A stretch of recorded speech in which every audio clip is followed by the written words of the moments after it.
अर्थ ये कदापि मत समझिए कि सरकार पारित कर दे, सरकार ये कह दे कि हिंदू राष्ट्र है। सरकार के कहने से न कहने से कुछ नहीं होता है हिंदू राष्ट्र। यदि राम जी का आचरण आपके जीवन में नहीं है तो कितना भी कोई कह दे कोई हिंदू राष्ट्र नहीं है। जितने सनातन धर्म को मानने वाले हैं वो पहले अपने धर्म के प्रति निष्ठावान हो। जितने ये भारतवर्ष है इसमें सब सारे धर्म के लोग हैं, सभी पंथ के लोग हैं, लेकिन जितने सनातन धर्म के मानने वाले लोग हैं वो अपने धर्म के प्रति आस्था रखें, निष्ठा रखें। प्राय लोग हैं शिखा ढूंढने जाइए, शिखा नहीं मिलेगी। धर्म की बात करें, हिंदू राष्ट्र की बात करें, लेकिन पहले आचरण में तो आवे। तो हमारे कहने का केवल एक अर्थ है कि जितने अपने सनातन धर्म के लोग हैं पहले अपने धर्म के सिद्धांत को मानने का प्रयास करें। तो फिर उन लोगों के आचरण के बारे में क्या कहेंगे जब कुछ लोग रामचरितमानस और उसकी कुछ सूचियों को लेकर सवाल खड़ा कर देते हैं? भगवान से प्रार्थना करूंगा कि उनको भगवान सद्बुद्धि दे। देखिए एक उल्लू शब्द थोड़ा ठीक नहीं है, मैं क्षमा चाहता हूँ। उल्लू को दिन में प्रकाश में कुछ दिखाई नहीं पड़ता, तो उल्लू की सभा के अनुसार सूर्य का कोई अस्तित्व नहीं होता। अब उल्लू सभा में पारित कर दे कि सूर्य नहीं होते हैं तो क्या सूर्य समाप्त थोड़ी हो जाएगा? तो सूर्य पर कुछ भी उछालिएगा तो सूर्य का कोई हानि नहीं होगी उससे। वो जो उछालिएगा लौट के आपके ही ऊपर गिरेगा। जो भी भगवान के अस्तित्व पर संदेह कर रहे हैं, भगवान के अस्तित्व को नष्ट कर रहे हैं, भगवान से प्रार्थना उनको सद्बुद्धि दे। कथावाचक हैं, भगवान श्री राम के का वर्णन करते हैं, उनके लीलाओं का। कभी आप चाहेंगे कि जो लोग सवाल खड़ा करते हैं वो कभी आपके पास भी आए, कथा सुने? कथा में करता हूँ तो मना थोड़ी कि ये आएंगे न आएंगे। हो सकता है कथा में आके उनकी मति कुछ बदल जाए। कौन सी बात कहाँ किसको क्लिक कर जाएगी कोई नहीं जानता। तो ऐसा कहीं कदापि नहीं कि कथा में ही आएंगे वो नहीं आएंगे। आएंगे, जिसका मन होगा बैठेगा, मन नहीं होगा नहीं बैठेगा। पुराकृत कर्म बिगड़ा हुआ रहता है तो कथा में आने के बाद भी जीव सो जाता है। कथा में आने के बाद भी कर्म बिगड़ा रहता है तो वो बेचैन करके बाहर लेके चला जाता है। आएंगे, प्राकृत कर्म यदि कुछ ठीक होगा तो बैठ के सुनेंगे, बिगड़ा होगा तो उठ के चले जाएंगे। अंत में सिर्फ एक सवाल, तो अगर रामायण की किसी चौपाई से समाज के किसी एक वर्ग को परेशानी है तो फिर उस चौपाई को क्यों नहीं हटाया जा सकता? नहीं, परेशानी उनको है, समाज के वर्ग को नहीं है। देखिए किसी भी समाज के निर्माण में कुछ लोगों का दायित्व होता है। ये लोग कौन है? कथाकार, पहले मैं अपने को कह रहा हूँ कथाकार, दूसरा आपको कह रहा हूँ पत्रकार, नीतिकार, गीतकार, चित्रकार और अदाकार। ये जिनके मैंने नाम आपको गिनाए, ये किसी भी समाज के उत्थान और पतन के कारण बन सकते हैं। इनको बड़ा सतर्क रहना चाहिए हर समय। हम जैसा दृश्य अब आप पत्रकार हैं, ठीक, आप जो समाज की छवि प्रस्तुत करेंगे समाज के लोग देखने वाले समाज की वैसी कल्पना करेंगे। आप यदि सकारात्मक न्यूज देंगे तो समाज में सकारात्मक संदेश जाएगा, नकारात्मक संदेश देंगे तो नकारात्मक संदेश जाएगा। जो आपत्ति उठा रहे हैं मानस की उस चौपाई पर, दोहे पर, छंद पर, जो भी है, उनको खुद नहीं मालूम कि उसका क्या अर्थ है। उनसे पूछा जाए कि मानस के किस प्रसंग का ये चौपाई है, किस कांड का है, तो नहीं बता पाएंगे जहां तक मुझे आशा है। तो मानस एक अथाह सागर है। और मेरी बात एक समझिएगा, हमारे पूज्य महाराज श्री हमसे बार बार कहते, बेटा जीवन में जब श्रेष्ठ की बात समझ में आनी बंद हो जाए तो ये स्वीकारना चाहिए कि अभी हमारी बुद्धि उस बात को समझने लायक नहीं हुई है। ये कदापि नहीं करना चाहिए कि श्रेष्ठ पर प्रश्नवाचक चिन्ह लगा दिया जाए। पूज्यपाद गोस्वामी तुलसीदास जी की पंक्ति यदि समझ में नहीं आ रही है तो मानिए कि हम अभी उस योग्य नहीं भय है कि इस गूढ़ अर्थ को समझ जाएं, उसके लिए किसी श्रेष्ठ महापुरुष के चरणों में बैठिए, उनसे प्रार्थना करिए और उसको समझने का प्रयास करिए। ये नहीं कि गोस्वामी जी पर प्रश्नवाचक चिन्ह लगा दें। तो जिस चौपाई पर उन्होंने सवाल खड़ा किया, आप चूंकि खुद रामायण रामचरितमानस जनता के बीच में लेकर जाते हैं, भक्तों के बीच में लेकर जाते हैं, उसका अर्थ, उसका भावार्थ आप समझाते हैं। मैं जानना चाहूंगा कि जिस पर वो सवाल खड़ा कर रहे हैं उसका असली अर्थ क्या है। आपको तो पता है चौपाई वो? ढोल गवार शूद्र पशु नारी सकल ताड़ना के ये चौपाई है। ये किसने कहा है, कुछ पता है? किस कांड का है, कुछ पता है आप लोग? सुंदर। हाँ, किसने कहा है, कौन से प्रसंग में, सुंदर कांड में? तो विभीषण जी ने कहा कि प्रभु समुद्र नारायण आपके पूर्ण श्रेष्ठ है, मेरी मानिए, प्रार्थना करिए। लक्ष्मण जी बोले प्रभु ये कौन सी बात है, निकालिए बाहर, सौंप लीजिए तुरंत। भगवान बोले नहीं, विभीषण मित्र है, अभी नए नए आए हैं, इनकी बात मानने दो। भगवान 3 दिन प्रार्थना पर बैठे। 3 दिन प्रार्थना करने के बाद भी समुद्र ने मार्ग नहीं दिया। तब भगवान को क्रोध आया, विनय न मानत जलधि जड़, गए 3 दिन बीत, बोले राम सकोप तब, भयबिन होई न प्रीत। प्रीत भी तभी स्थायी रहता है जब थोड़ा सा भय हो। भय समाप्त हो जाए तो प्रीत भी स्वच्छंद हो जाता है। राम जी निकाले धनुष पर बाण खींचे, अभी चलाए नहीं, तब तक त्राहिमाम करते समुद्र नारायण प्रकट हुए। ठीक, अब समुद्र और भगवान के बीच में वार्ता प्रारंभ हुई। समुद्र कहते हैं प्रभु आपने बहुत अच्छा किया, हमको शिक्षण देने के लिए, त्रास देने के लिए आपने बाण चढ़ाया। 5 तत्व हैं हम लोग, पता है कितने तत्व हैं? 5।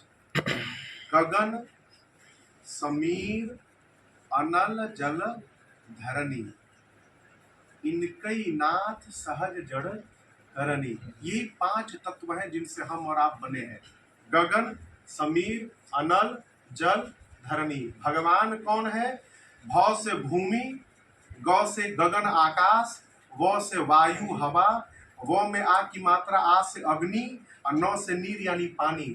5 तत्व का जो नियंत्रण करता है उस सत्ता का नाम है भगवान।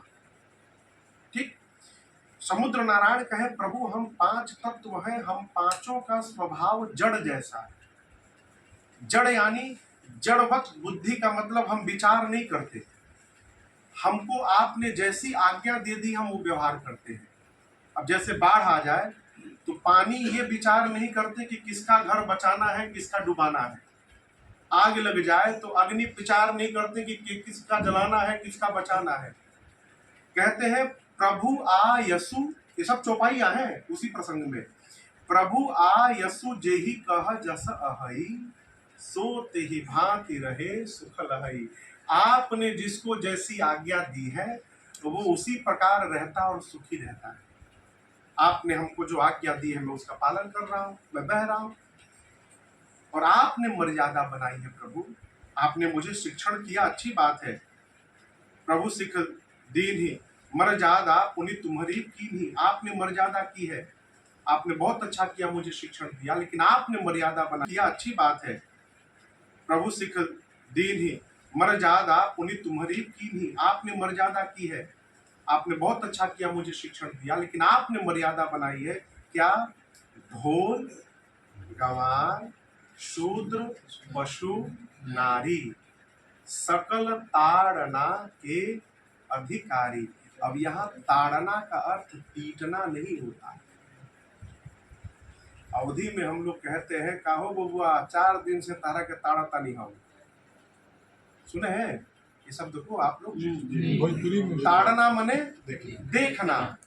अब समुद्र नारायण कहते हैं, कई महापुरुष इसका शिक्षण से भी करते हैं, ताड़े रहे शिक्षा देने का अधिकारी। अब यहाँ देखिए, समुद्र कहते हैं प्रभु आपने मर्यादा बनाई है, यदि इन 5 तत्वों गगन, समीर, अनल, जल, धरणी के साथ व्यवहार करना है तो इन 5 को देखना चाहिए। ढोल, गंवार, शूद्र, पशु, नारी। अब जब ऊपर नीचे आप लिखेंगे 5 के नीचे 5 को, तो समुद्र जल है, गगन, समीर, अनल, जल चौथे स्थान पर है। ढोल, गंवार, शूद्र, पशु समुद्र कहते हैं प्रभु पशु को देखकर जैसा व्यवहार पशु के साथ घर में किया जाता है वही व्यवहार मेरे साथ कीजिए, अर्थात पशु को घर में बांध के रखा जाता है। आप मुझे पार करना चाहते हैं तो आपको मुझे बांधना पड़ेगा, सेतु बंधन करना पड़ेगा। कैसे होगा? आपकी सेना में 2 कपि है, नल और नील। लड़िकाई ऋषि आशीष पाई, बचपन में उनको आशीर्वाद मिला है, उनके हाथ से स्पर्श किया हुआ पत्थर जल में तैरेगा। मैं भी वचन देता हूँ, मैं अपने लहरों को शांत कर लूंगा। उसका प्रमाण आज भी जाइए जहाँ सेतु बंधन है, समुद्र में लहरें नहीं है, शांत है समुद्र नारायण। ये इसका अर्थ है। अब इसका अनर्थ लगा लिए गोस्वामी जी पीटने के लिए बोले। अरे यत्र नारी अस्ति पूज्यन्ते रमन्ते तत्र देवता, गोस्वामी जी पीटने के लिए कह देंगे? जहाँ आदर, स्त्री का इतना आदर किया गया, भगवान राम एक वन में रहने वाली भीलनी के पास जाकर उसके जूठे बेर को खा रहे हैं, जहां पर समाज में इतना सामंजस्य दिखाया गया है, वो गोस्वामी तुलसीदास जी मतभेद पैदा करेंगे? जो भेद बता रहे हैं उनकी बुद्धि में भेद है, उनके विचार में भेद है और उनके व्यवहार में भेद है। तो जो ऐसा बोल रहा है, मेरी उससे प्रार्थना है, भगवान से प्रार्थना, उनको सद्बुद्धि है। Thank you sir. भगवान श्री राम को लेकर वर्तमान समय में राम को लेकर आप क्या कहेंगे? मर्यादा पुरुषोत्तम राम के जो आदर्श हैं इस दौर में इसकी कितनी उपयोगिता है? सबसे पहले तो आपको मेरा सादर प्रणाम, आपके समस्त श्रोताओं को मेरा सादर प्रणाम। राम के आदर्श को लेकर मैं क्या कहूँगा, मेरी उतनी क्षमता नहीं है कि मैं कुछ कह सकूँ। मैं श्री रामचरितमानस जी के आश्रम में राम जी की कथा गाता हूँ। कुछ बात गोस्वामी तुलसीदास जी महाराज ने जब मानस की रचना की तो वर्ण शब्द से कथा प्रारंभ हुई। बालकांड का प्रथम श्लोक, उसका पहला शब्द है वर्णानाम संज्ञानाम रसानाम छंदसानाम।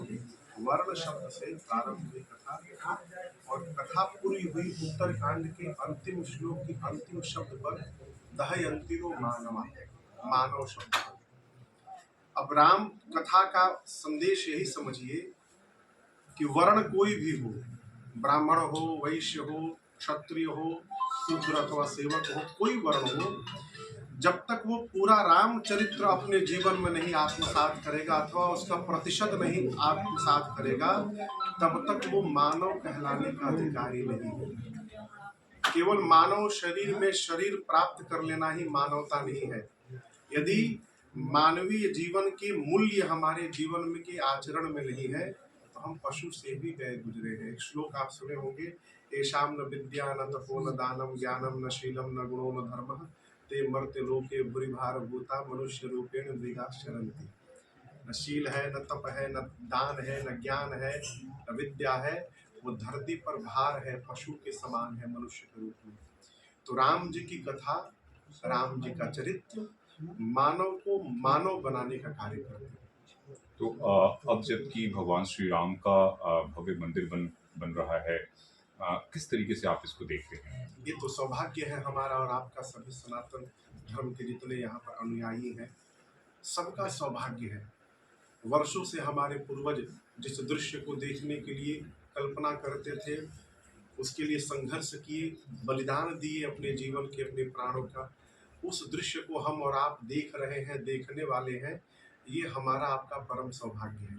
तो क्या आपको लगता है कि आने वाले समय में हमारा देश हिंदू राष्ट्र होगा और राम की जो महिमा है वो घर घर तक जो है पूरे विश्व में वो फैलेगी, वो प्रश्न? देखिए, मेरी बात से पहले की बात, प्रश्न मैं समझ रहा हूँ, ये प्रश्न कई बार लोग पूछते हैं।